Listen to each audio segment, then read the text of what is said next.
प्यारे साथियों, आज मैं लेकर आया हूं हिंदी पीजीटी प्रवक्ता चयन परीक्षा मॉक टेस्ट संख्या 10। आज हम इसके अंतर्गत 125 प्रश्न हल करेंगे जो बहुत ही ज़्यादा महत्वपूर्ण होने वाले हैं। तो प्यारे साथियों, आप हमसे जुड़े रहें आपसे लेकर वीडियो के अंत तक। तो प्यारे साथियों, शुरू करते हैं आज का पहला प्रश्न। प्रश्न संख्या 1 है, आधुनिक शिक्षा पद्धति के आधार पर आर्य समाज द्वारा चलाए गए विद्यालय हैं। प्रश्न संख्या 1 का सही जवाब है option number D, DAV school व कॉलेज। प्रश्न संख्या 2 देखते हैं, 8 मास बीते जजमान अब तो करो दक्षिणा दान, यह पंक्ति किस संपादक के ग्राहकों से चंदे की अपील के रूप में लिखी गई? ये कौन थे? प्रताप नारायण मिश्र थे ये। प्रश्न संख्या 3 देख लेते हैं, संविधान के किस अनुच्छेद में देवनागरी लिपि में लिखित हिंदी को संघ की राजभाषा घोषित किया गया है? यह है 343। प्रश्न संख्या 4 देख लेते हैं, हिंदी भाषा का कौन सा पत्र इंग्लैंड से प्रकाशित होता था? यह भारत मित्र था, हिंदुस्तान था, मित्र विलास था या देश हितैषी था? यह था हिंदुस्तान। ये पत्र जो है इंग्लैंड से प्रकाशित होता था। प्रश्न संख्या 5 है, इंग्लैंड से प्रकाशित होने वाले पत्र हिंदुस्तान के संपादक कौन थे? ये थे राजा रामपाल सिंह। राजा रामपाल सिंह जो थे हिंदुस्तान के संपादक थे। प्रश्न संख्या 6 देख लेते हैं, मधुशाला के लेखक हैं। मधुशाला के लेखक कौन थे? ये थे बच्चन, हरिवंश राय बच्चन जी मधुशाला के लेखक थे। आगे है प्रश्न संख्या 7, हिंदुस्तान के प्रकाशन का स्वरूप क्या था? यह कैसा पत्र था? यह था दैनिक पत्र। Option number C is the correct answer. प्रश्न संख्या 8 देख लेते हैं, भारत मित्र पत्र के संपादक कौन थे? प्रश्न संख्या 8 का सही जवाब है ऑप्शन नंबर ए, पंडित छोटूलाल मिश्र थे। प्रश्न संख्या 9 देख लेते हैं, निम्नलिखित में से कौन सा उपन्यास प्रेमचंद का नहीं है? गबन भी है, कर्मभूमि भी है, रंगभूमि भी है। आग का दरिया मुंशी प्रेमचंद्र का जो है उपन्यास ना होकर के किसका? ये हैदर अली का जो है ये उपन्यास है। प्रश्न संख्या 10 देख लेते हैं, भारतेंदु द्वारा लिखे गए प्राय लेख किस पत्र में प्रकाशित होते थे? ये भारत बंधु था, आर्य दर्पण या हिंदुस्तान या भारत मित्र? प्रश्न संख्या 10 का सही जवाब है ऑप्शन नंबर डी, भारतेंदु द्वारा लिखे गए लेख जो है भारत मित्र पत्र में प्रकाशित होते थे। प्रश्न संख्या 11 देख लेते हैं, भारतेंदु हरिश्चंद्र द्वारा संपादित कौन सी पत्रिका कविता प्रधान पत्रिका थी? यह है ऑप्शन नंबर सी, कवि वचन सुधा। प्रश्न संख्या 12 देख लेते हैं, निम्नलिखित में से कौन रीतिबद्ध नहीं है? यह है प्रश्न संख्या 12 का सही जवाब है ऑप्शन नंबर सी, घनानंद जो है रीति मुक्त कवि हैं और मतीराम और केशवदास चिंतामणि ये क्या है? रीतिबद्ध कवि हैं। प्रश्न संख्या 13 देख लेते हैं, हिंदी गद्य के प्रवर्तक के रूप में कौन प्रसिद्ध है? प्रश्न संख्या 13 का सही जवाब है यह है भारतेंदु हरिश्चंद्र जी। प्रश्न संख्या 14 देख लेते हैं, निज भाषा उन्नति अहे सब उन्नति को मूल, ये पंक्ति किस कवि के द्वारा लिखी गई है? प्रश्न संख्या 14 का सही जवाब है यह भारतेंदु हरिश्चंद्र द्वारा लिखी गई हैं। प्रश्न संख्या 15 है, आचार्य रामचंद्र शुक्ल ने प्रमख्यान काव्य परंपरा का प्रथम कवि किसे माना है? किसे माना है? यह कुतुबुन को आचार्य रामचंद्र शुक्ल ने प्रमख्यान काव्य परंपरा का प्रथम कवि माना है। प्रश्न संख्या 16 देख लेते हैं, अभिनव गुप्त ने सर्वांगीण व्याख्या की है। अभिनव गुप्त ने किसकी जो है व्याख्या की है? ये की है रस की व्याख्या की है। प्रश्न संख्या 17 देख लेते हैं, वामन ने किस काव्य की आत्मा माना है? वामन ने किसे काव्य की आत्मा माना है? प्रश्न संख्या 17 का सही जवाब है रीति को। रीति को जो है वामन ने काव्य की आत्मा माना है। प्रश्न संख्या 18 देख लेते हैं, इनमें से कौन सी रचना अवधि में नहीं है? प्रश्न संख्या 18 का सही जवाब है ऑप्शन नंबर सी, कवितावली जो तुलसीदास द्वारा रचित है, ये जो है अवधि में ना होकर के ब्रज भाषा में लिखी गई है। प्रश्न संख्या 19 देख लेते हैं, लाठी की चौथी नई रीति मानने वाले विद्वान हैं, ये कौन है? रुद्रट हैं, वामन है, दांडी हैं या भरत हैं? प्रश्न संख्या 19 का सही जवाब है ये है रुद्रट। रुद्रट ने जो है लाठी की चौथी नई रीति मानी है। प्रश्न संख्या 20 देख लेते हैं, आचार्य विद्याधर ने रसोचित शब्दार्थ निबंधम किसको कहा है? आचार्य विद्याधर ने रसोचित शब्दार्थ निबंधम कहा है रीति को। प्रश्न संख्या 21 देख लेते हैं। देसिल बहना सब्जन मिठा किसका कथन है? यह है विद्यापति जी का। किसका है ये? विद्यापति जी का। प्रश्न संख्या 22 देख लेते हैं। कुंतुक ने नीति को किसकी विधि माना है? प्रश्न संख्या 22 का सही जवाब है कुंतुक ने नीति को कर्म की विधि माना है। प्रश्न संख्या 23 है। भामा ने अनिवार्य काव्य हेतु किसे माना है? प्रश्न संख्या 23 का सही जवाब है प्रतिभा को भामा ने अनिवार्य काव्य हेतु माना है। प्रश्न संख्या 24 देख लेते हैं। कर्मवीर के संपादक थे, ये थे माखनलाल चतुर्वेदी। माखनलाल चतुर्वेदी जो थे कर्मवीर के संपादक थे। यह 1919 में जबलपुर से निकलने वाली हिंदी साप्ताहिक पत्रिका थी। प्रश्न संख्या 25 देख लेते हैं। रस को दीप्त रसतमम कांतीय किसने कहा है? ये कहा है वामन ने। किसने कहा है? वामन ने। प्रश्न संख्या 26 देख लेते हैं। हेतुर्न तू हेतवे किसने कहा है? प्रश्न संख्या 26 का सही जवाब है ये कहा है मम्मट ने। प्रश्न संख्या 27 देख लेते हैं। प्रश्न संख्या 27 है। कविता में मुक्त छंद का प्रयोग किसने आरंभ किया था? ये थे निराला। प्रश्न संख्या 27 का option number is the correct answer. प्रश्न संख्या 28 देख लेते हैं। काव्य आत्मा की संकल्पनात्मक अनुभूति है, यह मत किसका है? प्रश्न संख्या 28 का सही जवाब है ऑप्शन नंबर सी, ये जयशंकर प्रसाद जी का जो है मत है। प्रश्न संख्या 29 है। शरीरम तावद इष्टार्थव्य व्यच्छ्याना पदावली यह कथन किसका है? प्रश्न संख्या 29 का सही जवाब है दांडी का। प्रश्न संख्या 30 देख लेते हैं। शास्त्रीय दृष्टि से हिंदी के प्रथम महाकाव्य का नाम है। प्रश्न संख्या 30 का सही जवाब है option number C, Prithviraj Raso. प्रश्न संख्या 31 है। नकुल महाकाव्य के रचनाकार कौन हैं? प्रश्न संख्या 31 का सही जवाब है सियाराम शरण गुप्त जो है नकुल महाकाव्य के रचनाकार हैं। प्रश्न संख्या 32 देख लेते हैं। निम्नलिखित में से सियाराम शरण गुप्त जी की रचना कौन सी नहीं है? यह है साकेत। साकेत जो है सियाराम शरण गुप्त की रचना नहीं है। मौर्य विजय भी है, विषाद भी है, पाथे भी है। प्रश्न संख्या 33 देख लेते हैं।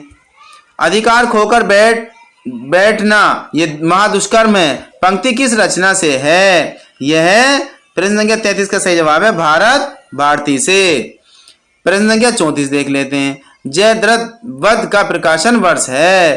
प्रश्न संख्या 34 का सही जवाब है सन 1910 ईस्वी। आगे है प्रश्न संख्या 35। मैथिली शरण गुप्त की रचनाओं को प्रकाशन वर्ष के आधार पर सही क्रम में लगाइए। प्रश्न संख्या 35 का सही जवाब है ऑप्शन नंबर बी। पहले भारत भारती, उसके बाद में साकेत और उसके बाद में यशोधरा और उसके बाद में द्वापार। प्रश्न संख्या 36 देख लेते हैं। ज्ञानदेव के गुरु कौन थे? प्रश्न संख्या 36 का सही जवाब है ज्ञानदेव के गुरु कौन थे? गोरखनाथ। गोरखनाथ जो थे ज्ञानदेव के गुरु थे। प्रश्न संख्या 37 देख लेते हैं। भोज से हमीर देव तक के समय को आदिकाल का समय किस आलोचक ने माना है? प्रश्न संख्या 37 का सही जवाब है आचार्य रामचंद्र शुक्ल ने। प्रश्न संख्या 38 देख लेते हैं। देसिल बहाना सब जन मिठा किस कवि की पंक्ति है? प्रश्न संख्या 38 का सही जवाब है यह विद्यापति की। आगे है प्रश्न संख्या 39। एक नार ने अचरज किया, सांप मार पिंजरे में दिया, उपयुक्त पंक्तियां किस कवि की हैं? प्रश्न संख्या 39 का सही जवाब है खुसरो की। आगे है प्रश्न संख्या 40। अपभ्रंश का पहला उल्लेख किस राजा के शिलालेख में मिलता है? प्रश्न संख्या 40 का सही जवाब है ऑप्शन नंबर ए, वल्लभ जी के राजा धीरसेन द्वितीय के शिलालेख में मिलता है। प्रश्न संख्या 41 देख लेते हैं। बालचंद बिज्जा वही भाषा दुहू नहीं लग गई, दुज्जन हासा, उपयुक्त पंक्तियां किस कवि की हैं? प्रश्न संख्या 41 का सही जवाब है यह विद्यापति जी की। प्रश्न संख्या 42 है। भरत मुनि का समय कौन सा है? प्रश्न संख्या 42 का सही जवाब है भरत मुनि का समय दूसरी सदी है। प्रश्न संख्या 43 देख लेते हैं। भामा का समय कब माना जाता है? प्रश्न संख्या 43 का सही जवाब है भामा का समय 7वीं सदी माना जाता है। प्रश्न संख्या 44 देख लेते हैं। अपभ्रंश में रचना होनी कब से प्रारंभ हुई? प्रश्न संख्या 44 का सही जवाब है 7वीं सदी से अपभ्रंश में रचना होनी प्रारंभ हुई। प्रश्न संख्या 45 देख लेते हैं। देवसेन का समय माना जाता है, देवसेन का समय माना जाता है संवत 990, संवत 990 जो है देवसेन का समय माना जाता है। प्रश्न संख्या 46 देख लेते हैं। आवारा मसीहा के लेखक का नाम क्या है? आवारा मसीहा के लेखक का नाम क्या है? विष्णु प्रभाकर। आगे है प्रश्न संख्या 47।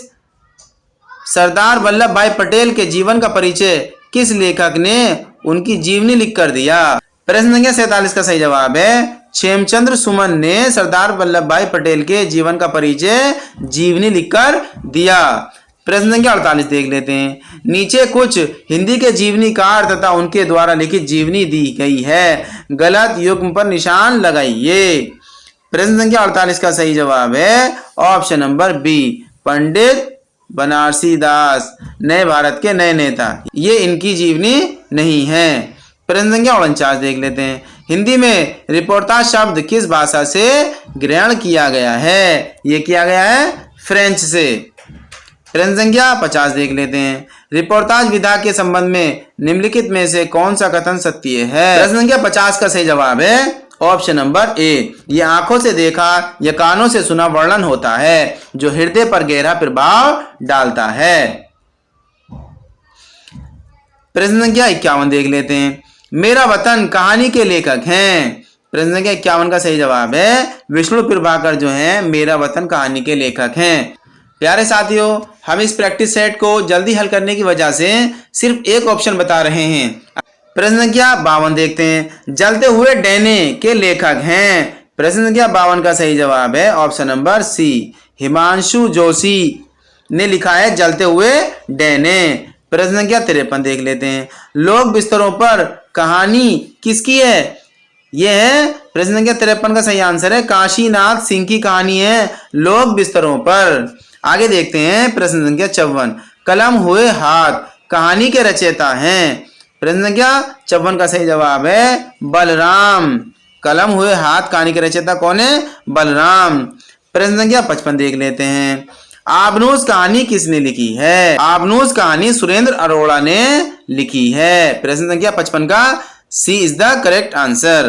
प्रश्न संख्या 56 देख लेते हैं। जुगलबंदी उपन्यास है, जुगलबंदी उपन्यास जो है वो है गिरिराज किशोर का, गिरिराज किशोर द्वारा लिखा गया है जुगलबंदी उपन्यास। प्रश्न संख्या 57 देख लेते हैं। लोक ऋण के रचयिता हैं। लोक ऋण के रचयिता कौन है? विवेकी राय। ये हैं विवेकी राय।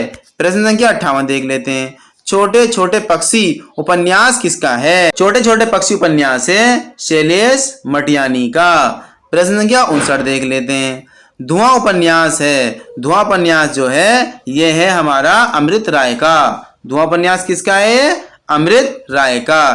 प्रश्न संख्या 60 देख लेते हैं। उनका फैसला किसका उपन्यास है? प्रश्न संख्या 60 का सही जवाब है योगेश गुप्त का। यह योगेश गुप्त का।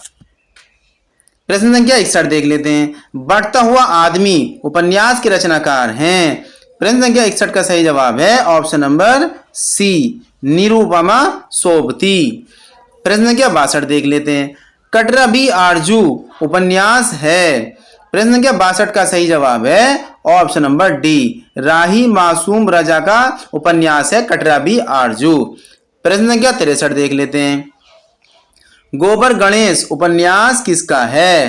प्रश्न संख्या 63 का सही जवाब है ऑप्शन नंबर सी, गोबर गणेश उपन्यास जो है वो रमेश चंद्र शाह का है। प्रश्न संख्या 64 देख लेते हैं। निम्नलिखित में से कौन सा नाटक समस्या मूलक नाटक नहीं है?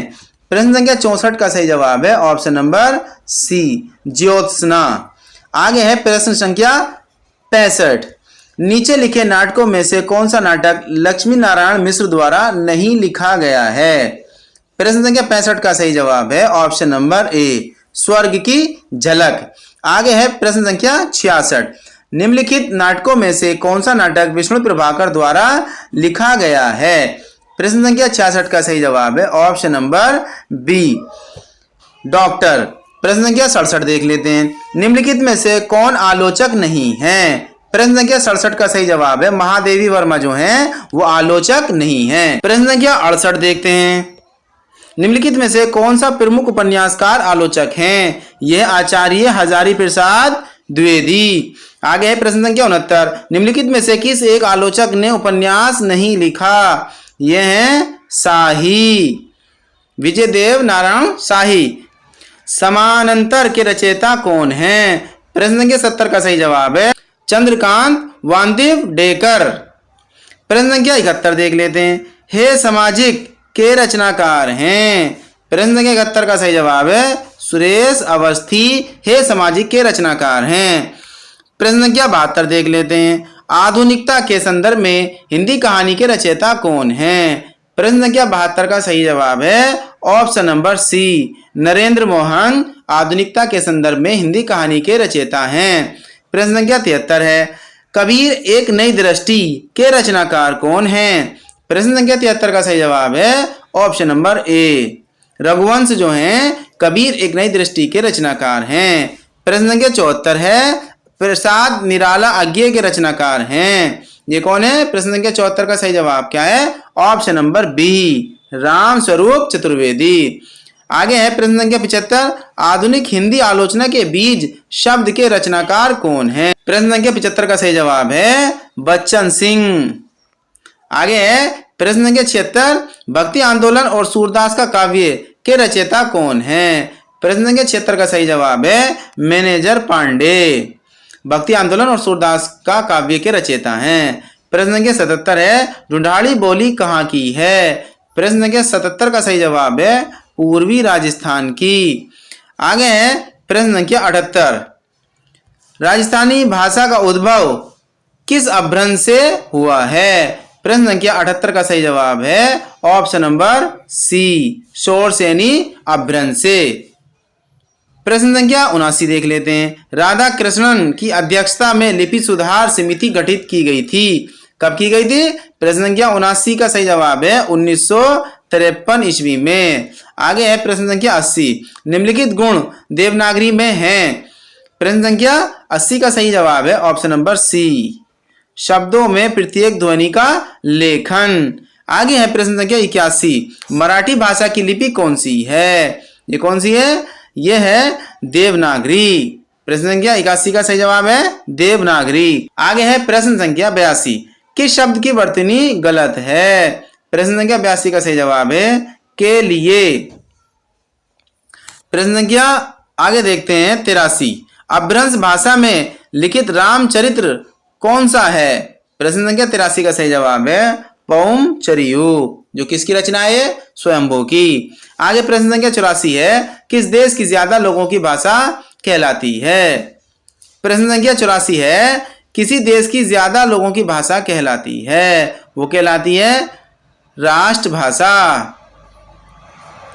प्रश्न संख्या 85 देख लेते हैं। राजस्थानी हिंदी नहीं है। राजस्थानी हिंदी कौन सी नहीं है? कुमायूनी जो है राजस्थानी भाषा नहीं है। प्रश्न संख्या 86 देख लेते हैं।